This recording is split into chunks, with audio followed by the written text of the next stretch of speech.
Most of you know me as a fantasy author, but today we're going to talk about one of my collections, watches. Now, I might not have the biggest collection or the most expensive, but all of these mean so much to me and each carry a story. This watch box, by the way, was gifted to me by my wife a few years before we were married. Let's start with the first watch I ever owned. This is a Relic Wet watch, circa probably 2002, 2003. My parents gifted it to me for my 12th birthday. Now, this one is a recent pickup. This is Aviate's Snoopy Flying Ace watch, limited edition to 550 pieces per color variant. I got the Aero Blue. Another spectacular gift from my wife. This is Walt Disney World's 50th anniversary Mickey watch. I'm also a huge Disney fan. You get to see the Cinderella castle in the background behind Mickey and the classic Mickey arms for the hour and minute hand.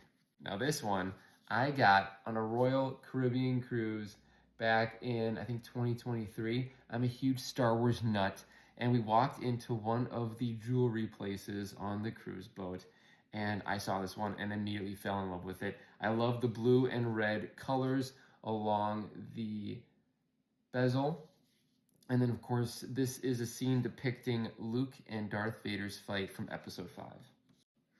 This one is not expensive in any means. It's a Fossil watch, but I love the white silicone strap, and it's red, white, and blue. Very patriotic. This one always stuns people. This is a Skeleton Kenneth Cole watch, and this is actually on an Aviator sailcloth tan strap that I bought a couple weeks ago.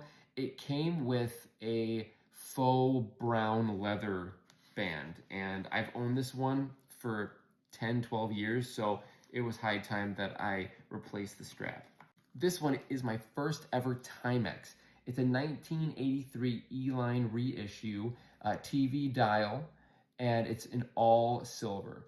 I absolutely love this. It's automatic, so self-winding. I've always been a fan of classic tank watches, and when I saw this Seiko Essentials tank at a local watch shop, I had to get it, and I do not regret this pickup. Danish brand called Skagen. This is another dress watch that I have.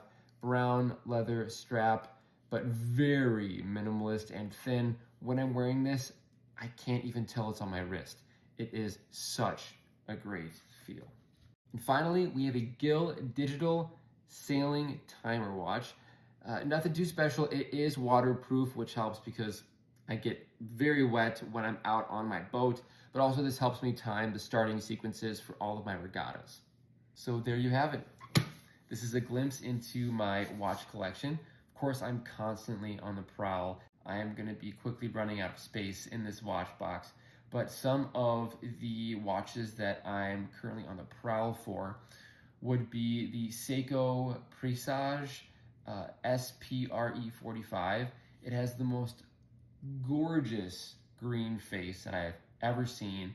And then I would like to own a watch with a yellow dial. I don't know if it's because it's summer and that helps me associate with warm weather and good times. I don't know, but those are the main two things that I'm kind of after in growing my collection.